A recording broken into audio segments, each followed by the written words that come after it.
Nalanda international public school. அனுபவம், அக்கறை, அர்ப்பணிப்புடன் உருவாகும் சிபிஎஸ்இ கல்வி உங்கள் குழந்தையின் எதிர்காலத்திற்கான சேர்க்கை தொடங்கியுள்ளது.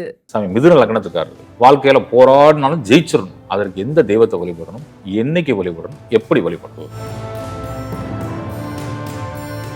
அவர்களுக்கு தெய்வ நம்பிக்கை வருமா அப்படின்ற ஒரு கேள்விதான். பூசத்தின் அதிபதி சனி, அந்த நட்சத்திரத்தினுடைய அதிதேவதை பிரகஸ்பதி, ரெண்டு இணையக்கூடிய நட்சத்திரம். அப்ப இவங்களுக்கு வியாழக்கிழமை தோறும் அவங்க ஊருக்குள்ள இருக்கக்கூடிய அல்லது பக்கத்தில் இருக்கக்கூடிய ஜீவசமாதி வழிபாடு பண்ணாங்கன்னா இவங்க பல கோடிகளுக்கு அதிபதியாகலாம். ஆயிலியம் கேட்ட ரேவதி அப்படின்னு இந்த மிதுன லக்கணத்தில் பிறந்தவங்க ஆயிலியம் கேட்ட ரேவதியில வந்தா இவங்களுக்கு பெரிய இல்வாழ்க்கை நல்லா இருக்கானா இல்லை.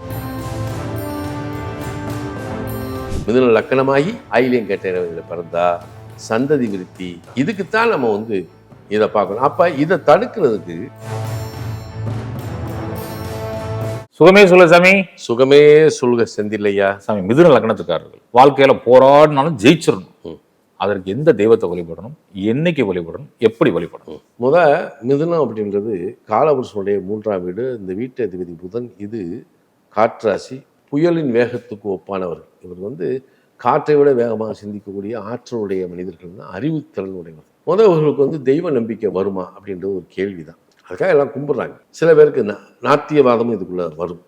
பட் இந்த இடத்துல இது காமத்திரியோகத்தினுடைய ஒரு வீடு, முதல் வீடு இது. இப்போ காமத்திரியோகம் இதுக்குள்ள என்ன சிம்பிள் வச்சிருக்கான்? கதை பிடித்த ஆணும் கயிறு பிடித்த பெண்ணும் அப்படின்னு சொல்றான். ஒரு ஆணினுடைய வீரத்தையும் பெண்ணினுடைய நலனத்தையும் பறைசாற்றுகின்ற வீடு மிதுனம் அப்படின்னு அவங்க ஒரு சிம்பிள் கொடுத்துருக்கான். இப்போ இந்த இடத்துல இருந்து அப்படியே நீங்கள் 5ஆம் இடத்துக்கு வந்தீங்கன்னா துலாம்.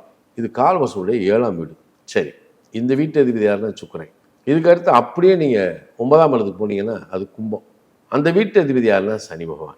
இப்போ இந்த 3 வீட்டையும் இணைக்கக்கூடிய ஒரு நட்சத்திரம் எது அப்படின்னா திருவாதிரை சுவாதி சதயம் தான். இப்போ இங்கே இதை புதன் ராகுன்னு எடுக்கலாம், அங்கே சுக்கிரன் ராகு எடுக்கலாம், அங்கே சனி ராகுன்னு எடுக்கலாம். மற்ற நட்சத்திரங்கள் இருக்கு, செவ்வாய் குரு ஸ்டார்லாம் இருக்கு. இதை விட இதுதான் பிரதானமாக. ஆமா, காமனா இருக்குல்ல ராகு ஸ்டார். முழு நட்சத்திரம் இதுதான் இவங்களை இயக்குது அப்படின்னு ஒரு பக்கம். அப்போ இவர்களுக்கு இயற்கையாக பார்த்தோம்னா 2 கூடையவர் சந்திரன். இப்போ பொருளாதார ரீதியான நிலையை கொடுக்கக்கூடியது கடகம். அது ஒரு சரராசி, ஒரு ஜலராசி. இடைவிடாது அவங்களுக்கு ஒரு நல்ல ஒரு பொருளாதார மேன்மையை கொடுக்கணுன்றது ஒரு சட்டம். இந்த இடத்துக்குள்ள இந்த 2ஆம் இடத்துலையும் 6ஆம் இடமாகிய விருச்சிகத்திலையும் 10ஆம் இடமாகிய மீனத்திலையும் எந்த நட்சத்திரம் இருக்குன்னா சனிபாவனுடைய நட்சத்திரம். சனிபாவனுடைய நட்சத்திரம் எது? பூசான சொல்லிட்டாரு. அவர் தான் மிதுனத்துக்கு அட்டமாதிபதி, பாக்கியாதிபதி, 2 அதிகாரம் வாங்குவார். இப்போ பொருளாதார ரீதியான ஒரு நிலையை எடுக்கணும்னா நம்ம பூசான சமுத்திரத்தை அதுக்குள்ள தான் போகணும். அவர் பார்த்து உங்களுக்கு கொடுக்கக்கூடியது தான் செல்வ செழிப்பு. சரி, இன்னொரு பக்கம் என்ன அப்படின்னா, இப்போ சுக்கிரன் புதன் சனி இவங்க 3 பேர்த்தையும் எடுத்துக்கிட்டோம்னா, ஒன்று இவங்க புதன்கிழமை கோயிலுக்கு போகலாம், வெள்ளிக்கிழமை போகலாம், சனிக்கிழமை போகலாம். இப்போ வெள்ளிக்கிழமை கூட நீங்கள் வேற ஏதாவது ஒரு பெண் தெய்வத்தை கூட கும்பிடலாம் அப்படின்னு போனால், புதனும் சனியும் போகக்கூடிய கோயில் பெருமாள் கோயில் தான். புதனும் சனியும் பெருமாளுடைய அம்சம் தான். சரி, இவங்க பெருமாள் கோயிலுக்கு புதன்கிழமையும் போகலாம், சனிக்கிழமையும் போகலாம். பட் இதில் என்ன ஒரு பெரிய ஒரு சிறப்பு அப்படின்னா, இந்த 5ஆம் இடம்ன்ற துலாம் இருக்கு பார்த்தீங்களா, இதுவும் சரராசி தான். இதில் இருக்கக்கூடிய ராகுவோட நட்சத்திரம். இப்போ சுக்கிரனும் ராகுவும் அப்படின்னு நம்ம எடுத்துட்டோம்னா, எங்கே போய் நீங்கள் எடுத்தாலும் சரி, ஒரு இடத்துல கற்பனை சாமியாக இருப்பார், ஒரு இடத்துல ஐயனாராக இருப்பார், ஒரு இடத்துல முனீஸ்வரராக இருப்பார். இப்போ அவங்கவுங்க ஊரில் இருக்கக்கூடிய தெய்வம். வெள்ளிக்கிழமை கற்பனை சாமி வழிபாடு போனாங்கன்னா வாழ்க்கையில் நல்ல ஆரோக்கியம், நல்ல இல்லற வாழ்க்கை, திருமணம், குழந்தை, பேர், புகழ், உலகமே வியக்கத்தக்க அளவில் உங்களுடைய செல்வாக்கு இருக்கும். எப்போ? வெள்ளிக்கிழமை கற்பனை சாமி கோயில் போயிடும். இப்போ அங்கேருந்து கேட்பாங்க, நாங்கள்லாம் கனடாவில் இருக்கோம், லண்டனில் இருக்கோம், ஆஸ்திரேலியா இருக்கோம், இங்கெல்லாம் கற்பனை சாமி இருக்காதியா. அங்கே இருக்கக்கூடிய கோயிலில் பெருமாள் நம்ம போகலாம். பெருமாள் கோயில். ஏன்னா இப்போ நம்ம புதன் ராகு அப்படின்னு நம்ம எடுத்தோம். ஆனால் 2ஆம் இடத்துல இருக்கிறது பூச நட்சத்திரம். இதில் தான் வேடிக்கை என்னென்னா, இந்த வீட்டில் உச்சமடையக்கூடிய கிரகம் குரு. இதில் கடகத்தில் அங்கே இருக்கக்கூடிய நட்சத்திரம் சனிபாவனுடைய நட்சத்திரம், பூச நட்சத்திரம். பூசத்தின் அதிபதி சனி, அந்த நட்சத்திரத்தினுடைய அதிதேவதை பிரகஸ்பதி, 2 இணையக்கூடிய நட்சத்திரம். அப்போ இவங்களுக்கு சப்தம தசமாதிபதி ஆகிய குரு பகவானுடைய நாளை கையில் எடுத்து வியாழக்கிழமை எடுத்து வியாழக்கிழமை தோறும் அவங்க ஊருக்குள்ளே இருக்கக்கூடிய அல்லது பக்கத்தில் இருக்கக்கூடிய ஜீவசமாதி வழிபாடு பண்ணாங்கன்னா இவங்க பல கோடிகளுக்கு அதிபதியாக வரலாம். செல்வ செழிப்பு அள்ளி கொடுக்கும், தடையில்லாத செல்வம்னு வச்சுக்கோங்களேன். இப்போ இதே இது பூசத்துக்கு எடுத்துக்கிட்டோம், அனுசத்துக்கு மகாலட்சுமியுடைய அம்சம், உத்திரட்டாதிக்கு வந்து காமதேவனுடைய அஷ்டம்.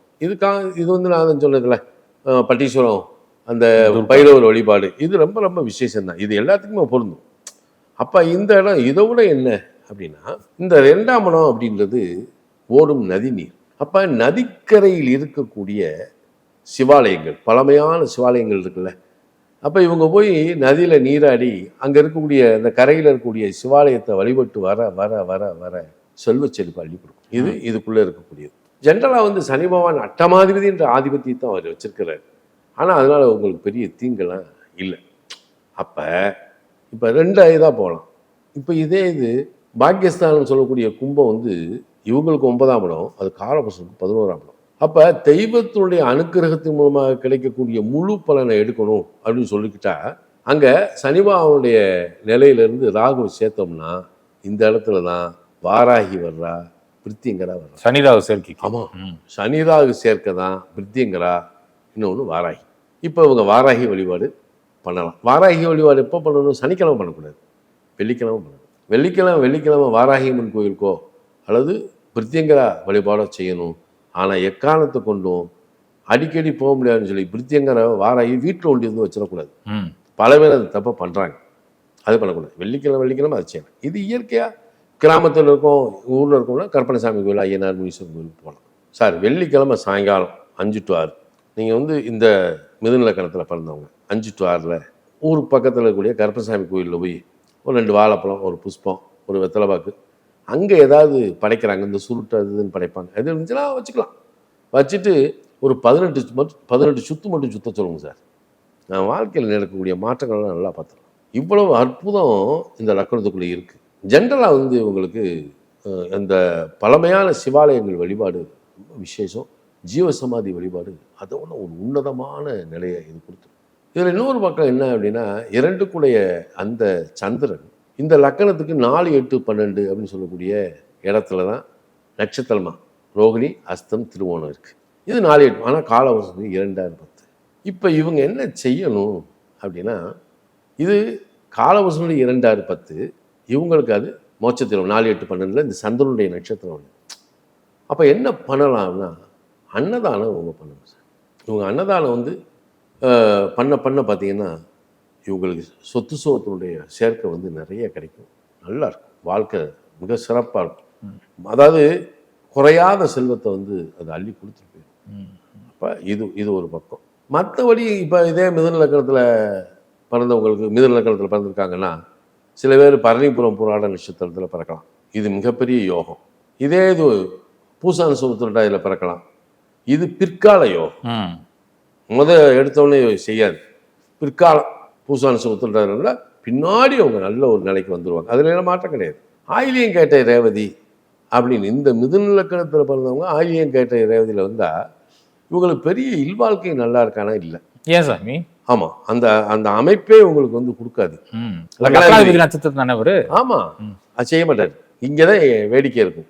காசு பணம். இப்ப மிதுனத்துல ஒருத்தர் பிறந்துடுறாரு, அவர் ஆயிலியம் கேட்ட ரேவதி. இப்ப லக்னாதிபதி புதன், ஜென்ம நட்சத்திரநாதன் புதன், ரைட். இப்ப அவருக்கு காசு பணத்துக்கு குறை இருக்குமானா இருக்காது. காசு பணத்துக்கு குறை இருக்காது. ஆனா காசு பணத்தை அள்ளி கொடுத்துருச்சு அப்படின்னா சில நேரத்துல சந்ததி விருத்தியை பாதிக்குது அப்படின்றத இதுல இருக்கக்கூடிய முக்கியமான விஷயம். எதுக்கு? மிதுன லக்கணமாகி ஆயிலியம் கேட்ட ரேவதியில் பிறந்தா சந்ததி விருத்தி. ஏன்னா குழந்தை ஒன்றுல சொத்து சோர்ந்து என்ன செய்ய இங்கதான். இதுக்குத்தான் நம்ம வந்து இதை பார்க்கணும். அப்ப இதை தடுக்கிறதுக்கு இவங்களும் வெள்ளிக்கிழமை அந்த கற்பசாமி வழிபாடு அப்படின்னு ஒன்று சொன்னோம் இல்லையா, அது அல்லது பிரித்தியங்கரா வழிபாடு, பத்ராளியம்மன் வழிபாடு எடுக்கலாம். வெள்ளிக்கிழமை பத்ராளியம்மன் கோயிலுக்கு போகலாம். இப்படி போனால் இவங்களுடைய லைஃப் வந்து அப்படியே சேஞ்ச் ஆகும், நல்லா இருக்கும். அதை விட இவங்க எப்பயுமே கடல்லையும் நதியிலையும் குளிச்சு பண்ணணும். ஒரு நதியில் இருக்காங்கன்னா, ஒரு ரிவர் ஓடுதுன்னா அங்கே போய் குளிக்கலாம். புனித நதியில் நீராட, இது ரொம்ப விசேஷம். இது இவங்களுக்கு பல நன்மைகளையும் செய்யும். அதே மாதிரி சமுத்திர வழிபாடு, இது எல்லாத்துக்கும் உகந்தது தான். இவங்க சமுத்திர வழிபாடு பண்ண இவங்களுக்கு ஒரு விசேஷம். இதெல்லாம் செஞ்சுக்கிட்டாலே தேவையானது நமக்கு வந்துடும். தேவையானது என்னதான் வந்து தசாபுத்தி ஒரு மோசமான தசாபுத்தி நடந்தால் கூட இவங்களுடைய அன்றாட வாழ்க்கைக்கு தேவையான, வாழ்வியலுக்கு தேவையான அனைத்தையும் இது கொடுத்துக்கிட்டே இருக்கும். இந்த வழிபாடை இவங்க முறையாக செய்யணும். இது ஒரு பக்கம். இன்னொரு பக்கம் என்னன்னா இந்த இடத்துல இவங்க குலதெய்வம்னு ஒன்று இருக்கும். ஏன்னா 9ஆம் இடம் வந்து கும்பம், 5ஆம் இடம் வந்து துலாம். இப்போ சாதாரண மிதுன லக்னத்துக்காரங்க வீட்டில் வந்து ஒரு ஊஞ்சல் இருக்குன்னு வைங்களேன், இந்த ஊஞ்சலில் தூரி ஆடுறது இவங்களுக்கு யோகம். சும்மா கேஷுவலாக போகிறோம். அந்த காலத்தில் வந்து எல்லார் வீட்லேயும் அக்ரஹாரத்துலேருந்து எல்லா வீட்லேயுமே வந்து ஒரு ஊஞ்சல் இருந்தது. அது மிகப்பெரிய மகாத்தான விஷயம். அந்த ஊஞ்சல் வழிபாடு. இப்போ பெண்கள் வந்து அந்த ஊஞ்சலில் உட்காந்து தூரி ஆடுறான்னு வைங்களேன், அவங்களுக்கு கர்ப்பப்பை சம்பந்தப்பட்ட நோயை கிளியர் ஆயிடும். எப்படி வச்சிருக்கா பாருங்க. அதே ஆண்கள் அதில் தூரி ஆடும்போது நல்ல நிறைய குழந்தைகளை பெறக்கூடிய ஆண்மை சக்தி கிடைக்கும் ஒரு ஊஞ்சல். இவங்க என்ன செய்யணும், ஊஞ்சல் ஆடலாம். அதோட இவங்களுடைய குலதெய்வ கோயிலுக்கு சந்ததி சொல்ற அளவுக்கு நல்ல அழகான ஒரு வெண்கல மணி கட்டினாங்கன்னு வைங்களேன், சகலமும் உங்களுக்கு சித்திச்சு. அப்போ ஒளி ஓசை இது இருக்கு. இப்போ சில நேரத்தில் வந்து இந்த இடத்துல ஒரு விஷயம் இருக்கு. இந்த இந்த இடத்துல தான் திருவாதிரை நட்சத்திரம் இருக்கு. திருவாதிரைக்கு இவங்க நடராஜர் 10 அப்படின்னு ஒரு பாட்டு இருக்கு. அதை பாட விசேஷம், பாட விசேஷம். இதில் நிறைய காம்பினேஷன் நம்ம சொல்லலாம். ஆனால் இதை செஞ்சாலே இவங்களுக்கு போதுமானது.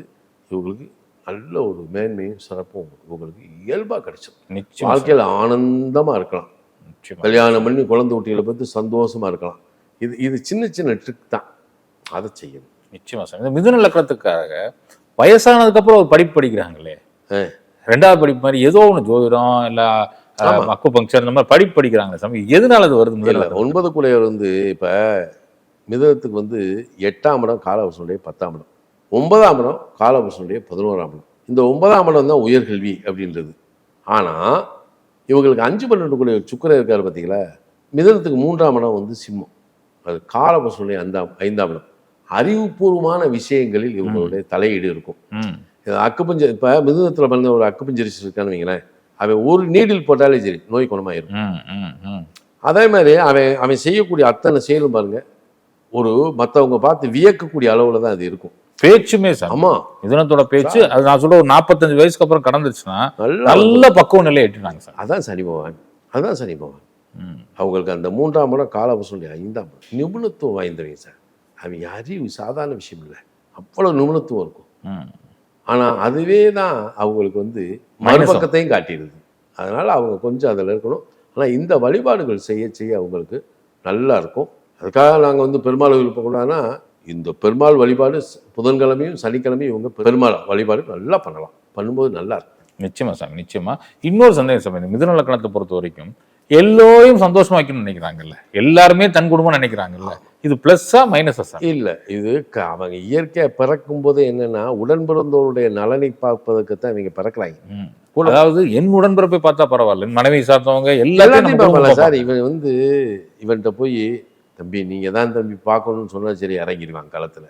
இவன் அறிவு சார்ந்த விஷயங்களில் நல்ல பெரிய நிபுணத்துவம் வாய்ந்தவன் இல்லையா. அதனால எல்லாத்தையும் ஒரு பார்வை வைப்பேன். மனசு பிடிச்சவங்களுக்கு உதவி பண்ணுவாங்க, பிடிச்ச அளவுக்கு பண்ணுவாங்க.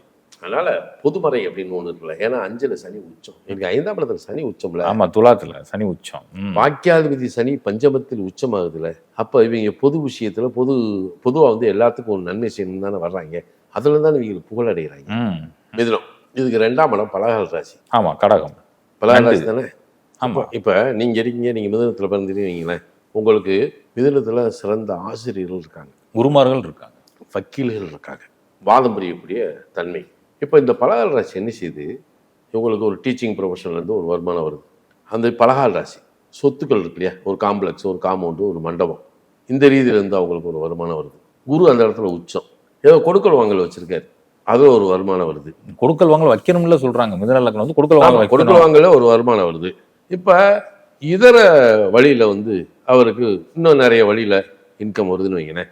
இந்த மிதுனத்துக்கு மட்டும்தான் சார் பல வழிகளிலிருந்து வரக்கூடிய வருமானம். ஒரே ஆளுக்கு பல துறைகளிலிருந்து பல வழிகளிலிருந்து இன்கம் வருது. இவங்களுக்கு மட்டும் இந்த பாக்கியம் கிடைச்சது. ஒரே துறையில இருந்தா கூட சாமி, அவங்க பல அந்த ஒரு துறையிலே எங்கெங்க இன்கம் ஏர்ன் பண்ண முடியும்னு பாக்குறாங்க. அந்த கெப்பாசிட்டி மிதுனத்துக்கு இல்லை, அது மிதுனத்துக்கு. அதான் பலகால் ராசி. பல வழிகளிலிருந்து அவங்களுக்கு வருமானம் வரும். அதுவும் வருமானம் வரக்கூடிய சொத்துக்கள் வந்து இவங்களுக்கு தான் சார் உருவாகுது மற்றவங்களை விட. அப்போ அதில் இவங்களுக்கு ஒரு பெரிய சிறப்பு என்ன, கடைசியில் இந்த மிதுனத்துக்காரங்க வந்து எல்லாம் சேர்க்கும்போது கூட பிறந்தவங்க தான் இதை அனுபவிக்கிறாங்க, அவங்க கூட பிறந்தவங்க. அதனால் மிதுனத்தை பொறுத்தவரையில் சார் கிங்கு தான். வாழ்வதை வந்து சரியான வழிமுறைகளை இவங்க ஏற்படுத்திக்கணும். நல்ல செல்வ செழிப்போட இவங்க பாருங்க, ஒரு வீடு கட்டினாங்கன்னா 4 கார் நிற்கும். அந்த அளவுக்கு வசதி கொடுத்துரும் இறைவன். அதுலாம் எந்த குறையும் வைக்க. ஒரே ஒரு சின்ன விஷயம், டிசிப்ளின்டா இருந்துட்டாங்கன்னா இன்னும் சூப்பர். ஆமாம் ஆமாம் ஆமாம், சும்மா சொல்லக்கூடாது. உழைப்பாளிகள் தானே, மூளைக்கு வேலை கொடுத்துருக்கான், சிந்திச்சுக்கிட்டே இருக்கான். அதான் இவன்கிட்ட இருக்க ப்ளஸ்ஸு. நிபுணர் இல்லை சார். இவங்கெல்லாம் எங்கே விடணும்? ஐஐடிக்கு இவங்க தகுதியானவங்க. ஸ்பேஸ் சயின்டிஸ்ட், யாருக்கும் புலப்படாத ஒன்று இவனுக்கு புலப்பட்டுக்கிட்டே இருக்கும் சார். அப்படி ஒரு அற்புதம். அண்டக்குள்ள பல ஏடுகள் ஓடுமா. ஆமாம், அற்புத சக்தி படுத்துவீங்க இவங்க. சரியாக பயன்படுத்தணும். நிச்சயம் இந்த வழிபாடு செஞ்சாலே இவங்களுக்கு போதும் சார். அருமை சாமி. நெஞ்சாத நன்றிகள் சாமி. சுகமே சொல்லுங்க. சுகமே சொல்லுங்க.